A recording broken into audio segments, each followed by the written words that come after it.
या जगात देव खरोखर आहे की नाही याविषयी प्रत्येकाचं मत वेगळं आहे। पण काल रात्री देशात घडलेली एक घटना जी 140 कोटी लोकांना हादरवून गेली। एका मंदिरातून चोरांनी देवांची मूर्ती चोरली, पण त्यानंतर त्या मूर्तीने जे केलं ते ऐकून तुमच्या अंगावर अक्षरशः शहारे येतील। त्या चोरांना देवाच्या मूर्तीने कशी अद्दल घडवली ते ऐकून तुम्ही थक्क व्हाल। देवाच्या मूर्तीने केलेला हा चमत्कार पूर्ण देशभरात व्हायरल झालाय। जगातील प्रसिद्ध शास्त्रज्ञांनी देखील चकित व्यक्त केलाय। या चमत्काराचा अभ्यास करायला देशातले वैज्ञानिक या गावात आले आहेत। आता नक्की देव आहे की नाही या प्रश्नाचं उत्तर तुम्हाला या घटनेतून नक्की मिळेल।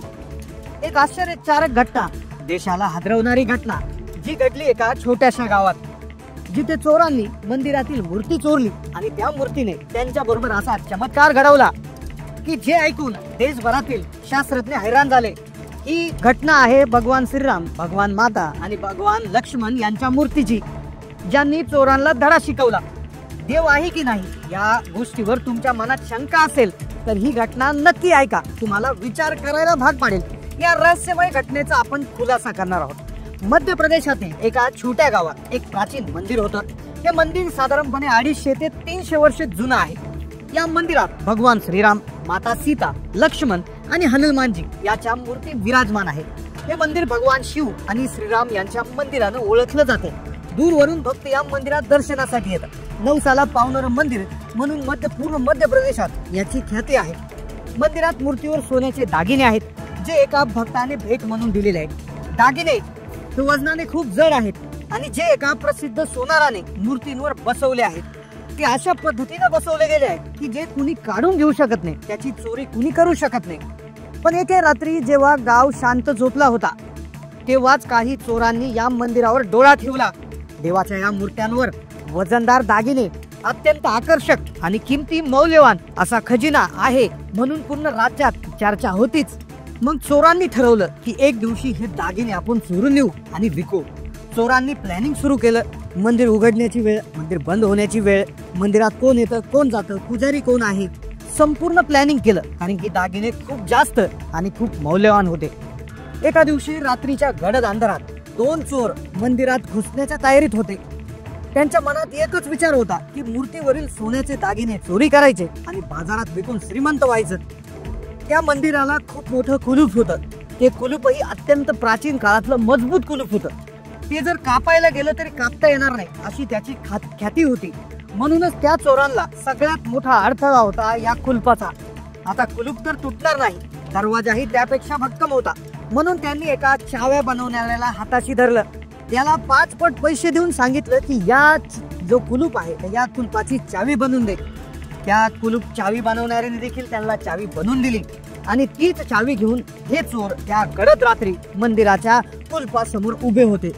गावामध्ये भयान शांतता होती। त्यांनी ती चावी कुलपात घातली आणि कुलूप उघडलं। आता कुलूप उघडल्यावर त्यांना वाटलं की आता मंदिरात कोणी नसेल, फक्त मूर्ती आणि अंधार असेल। पण दिसलं काहीतरी वेगळंच। एक विचित्र गोष्ट त्यांना मंदिरामध्ये दिसली। मंदिरात कुठेही दिवा सुरू नव्हता, कुठल्याही प्रकारचा प्रकाश नव्हता, लाईट नव्हता, कुठलाही बल्ब तिथे नव्हता।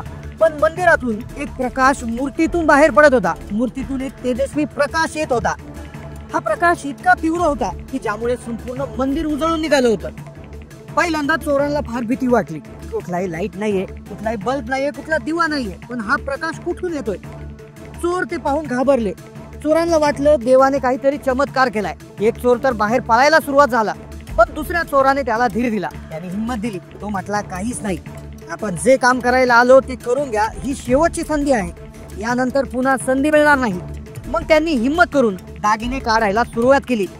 त्यांनी देवाच्या अंगावरचे, गळ्यातले, कमरेभोवतीचे सर्व दागिने ओढायला सुरुवात केली आणि ते काढायला सुरुवात केली। त्यांना वाटतं ते आपोआप गळ्यामधून निघून येतील। आता गळ्यामध्ये काही हार होते, हातामधले काही कडे होते, पायामध्ये काही विशिष्ट आभूषण होते। त्यांनी ते काढण्याचा प्रयत्न केला। सगळ्यात आधी त्यांनी गळ्यातला दागिना काढायचा प्रयत्न केला, पण तो काय काढता येईना। जो सोनार होता त्याने ते इतक्या चातुर्याने बसवले होते की ते अजिबातच हलत नव्हते। त्याने अशा विशिष्ट प्रकारे त्यांची फिटिंग केली होती की त्यांनी ते निघतच नव्हते। मग आता चोरांच्या लक्षात आलं, भरपूर वेळ झाला। आता त्यांना वाटलं की जर आपण इथून दागिने त्या ठिकाणी लवकरात लवकर काढले नाही तर कोणीतरी येईल आणि आपल्याला रंगे हात पकडले। शेवटी चोराने धाडसी निर्णय घेतला की आता दागिन्याऐवजी मूर्त्याच घेऊन जाऊयात। त्यांनी विचार केला की 250-300 वर्ष जुन्या या मूर्त्या आहेत. दागिन्यांचे पैसे तर मिळतीलच, पण या मूर्ती जरी बाजारात विकल्या तरी लाखो रुपयाची देखील मिळतील, म्हणजे डबल फायदा. मग त्यांनी श्रीराम आणि माता सीतेच्या मूर्ती जमिनीतून उपसण्यास सुरुवात केली. आता त्या मूर्त्या देखील निघत नव्हत्या, पण काही वेळातच त्यांना यश आले. हलून त्यांनी त्या मूर्त्या त्या ठिकाणी काढल्या. मग आता या तीनही मूर्त्या त्यांनी जेव्हा काढल्या आणि त्यानंतर हनुमानजींची देखील तिथे मूर्ती होती. आता हनुमानजींची मूर्ती त्यानंतर त्यांनी हलवण्याचा प्रयत्न केला. श्रीराम, सीतामाता आणि लक्ष्मणांची मूर्ती त्यांनी काढून ठेवलेली होती आणि राहिली होती हनुमानांची मूर्ती. हनुमानांची मूर्ती हलवण्याचा प्रयत्न केला, पण ती इतकी जड होती की ती हल्लीच नाही. आता त्यांच्या लक्षात आलं फार उशीर झालाय, त्यामुळे त्यांनी त्या तीनही मूर्त्या घेऊन तिथून पळ काढला. मंदिर तसंच उघडं ठेवून ते गायब झाले. आता सकाळी नेहमीच्या वेळेला पुजारी तिथे आला. पुजारी आल्यानंतर त्यांनी पाहिलं की मूर्ती नव्हती. मूर्ती नसल्याचं पाहून तो पुजारी हादरला, तो घाबरला. त्यांनी गावात आरडाओरडा सुरू केला आणि आमच्या मूर्ती ज्या आहेत त्या चोरीला गेल्या असं त्यांनी गावात सांगितलं, निरोप दिला. संपूर्ण गावकरी एकत्र आले. सगळीकडे चिंता पसरली. लोक म्हणाले आता गावावर संकट येईल. पुजारी हनुमानजींच्या मूर्ती समोर बसले आणि म्हणाले, हे हनुमानजी, तुमच्या स्वामींना परत आणा. त्यांनी बघितलं की श्रीराम, सीतामाता आणि लक्ष्मणांच्या मूर्त्या तिथे नव्हत्या, पण फक्त होती हनुमानजींची मूर्ती. त्यामुळेच जे पुजारी आहे, गावकरी आहे, तर त्यांनी हनुमानजी देवासमोर त्या ठिकाणी नतमस्तक झाले. त्यांना प्रार्थना सुरू केली, विनंती सुरू केली. ते म्हणाले, हनुमानजी, तुमच्या स्वामींना परत आणा, नाहीतर आम्ही अन्नत्याग करू. तुम्ही जोपर्यंत मूर्ती आणणार नाही तोपर्यंत आम्ही अन्न ग्रहण करणार नाही. पुजारी तर म्हणाले, मी माझा प्राण सोडेल जर आजच्या आज मूर्ती मागे नाही आली तर. पुजारी आणि त्यांच्या कुटुंबाने सांगितल्याप्रमाणे अन्न पाणी तागलं आणि मंदिरातच ठिय्या मांडला. गावकऱ्यांनी पोलिसात तक्रार केली आणि तेथील पुढाऱ्यांवर देखील दबाव आला. सरकारला देखील दबाव आला. आता मूर्ती लवकरात लवकर परत आणाव्या लागतील अशी सूचना त्यांनी केली. चोरांनी मूर्ती कुठे नेल्या होत्या, काय केलं होतं, ही घटना आता पुढे उलगडायला सुरुवात झाली. चोरांनी मूर्ती आपल्या घरातच लपवल्या होत्या. चोर हे दूर राहणार होते, त्यामुळे त्या मूर्त्या त्यांनी घरातच लपवल्या होत्या. रात्री जेवण करून ते झोपण्याच्या तयारीत होते. अचानक एका चोराला झोपेत एक भयंकर स्वप्न पडलं. त्याला स्वप्नामध्ये असं दिसलं की एक विशाल मोठं वानर त्याच्या छातीवर बसला आहे आणि ओरडत आहे, म्हणत आहे, माझ्या स्वामींना परत मंदिरात घेऊन जा. तो घाबरून जागा झाला. दुसऱ्या चोराला सांगू लागला. दुसऱ्या चोराने त्याची थट्टा केली, अरे बाबा, हे तुझ्या मनाचे खेळ आहे, झोप, काहीच होत नाही, ही सगळी अंधश्रद्धा आहे. पण अवघ्या अर्ध्या तासात दुसऱ्या चोरालाही सेम स्वप्न पडलं. त्यालाही प्रचंड मोठं वानर दिसलं. ते त्याच्या छातीवर बसून त्याला धमकी देत होतं, मूर्ती परत नेऊन ठेव, नाही तर तुझ्यावर मी असं काहीतरी करेल की तुझं आयुष्य संपेल. आता दोन्ही चोर घाबरले. दोघांना एकाच वेळी एकच स्वप्न कस काय पडलं, आणि तेही माझ्या स्वामींना घरी येऊन जा असं वानराचं स्वप्न. म्हणजेच हनुमानजी हे वानराच्या रूपात येऊन बोलतात की काय, अशी चर्चा, घाबरलेली चर्चा त्या दोन्ही चोरांमध्ये सुरू झाली. आता त्यांनी ठरवलं की ते मूर्ती घेऊन पळून जाणार होते आणि ते ब्लॅक मार्केटमध्ये ते मूर्ती विकणार होते. आता त्यांनी ठरवले की ही मूर्ती लवकरात लवकर आपल्याला विकावी लागेल, अन्यथा असे स्वप्न आपल्याला पडत राहतील. मग त्यांनी ठरवले की मूर्ती घेऊन जाऊन आपण मार्केटमध्ये विकून टाकू. पण पुन्हा जेव्हा ती काढलेली मूर्ती ते उचलायला गेले, तर ते उचलायला गेल्यानंतर एक आश्चर्यकारक गोष्ट घडली. ती गोष्ट म्हणजे मूर्ती म्हणून एक तेजस्वी किरण बाहेर पडला आणि तो किरण चोरांच्या शरीराला स्पर्श करू लागला. त्यांना असं वाटलं की आपल्या शरीरात विजेचा झटका बसतोय, करंट लागल्यासारखे ते तडफडायला लागले. काही वेळाने ते एका जागी शांत बसले. त्यानंतर त्यांनी उभा राहायचा प्रयत्न केला, पण त्यांच्या अंगात कुठली शक्ती उरली नव्हती. ती अगदी शांतपणे त्या मूर्तीकडे पाहत होते. अचानक मूर्ती बोलू लागल्या. मूर्ती म्हणाल्या, आम्हाला तिथेच परत घेऊन जा जिथून तुम्ही आम्हाला आणले. आमचे भक्त आमची वाट पाहत आहेत. सकाळपर्यंत आम्हाला मंदिरात न ठेवल्यास तुमच्यावर मोठं संकट येईल. आता चोरांना मात्र खऱ्या अर्थाने भीती वाटू लागली. त्यांनी मूर्तीला हात जोडले, क्षमा मागितली. मूर्तींना सांगितले, मूर्ती म्हणाले, आम्हाला मंदिराबाहेर ठेवा, कोणी तुम्हाला ओळखणार नाही. चोरांनी मूर्ती डोक्यावर घेतल्या आणि मंदिराकडे निघाले. आश्चर्य म्हणजे मंदिराबाहेर गावकरी उभे असतानाही कोणीही त्यांना पाहिले नाही.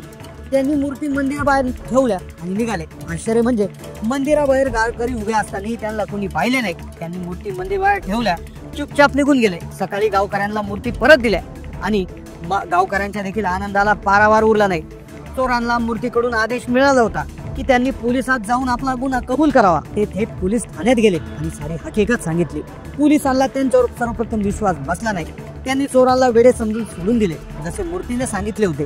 त्यानंतर चोर पुजारीकडे गेले. पुजारी मोठ्या मनाचे होते. त्यांनी चोरांना माफ केले असे सांगितले. आता चोरीचं काम सोडा आणि प्रामाणिक जीवन जगा.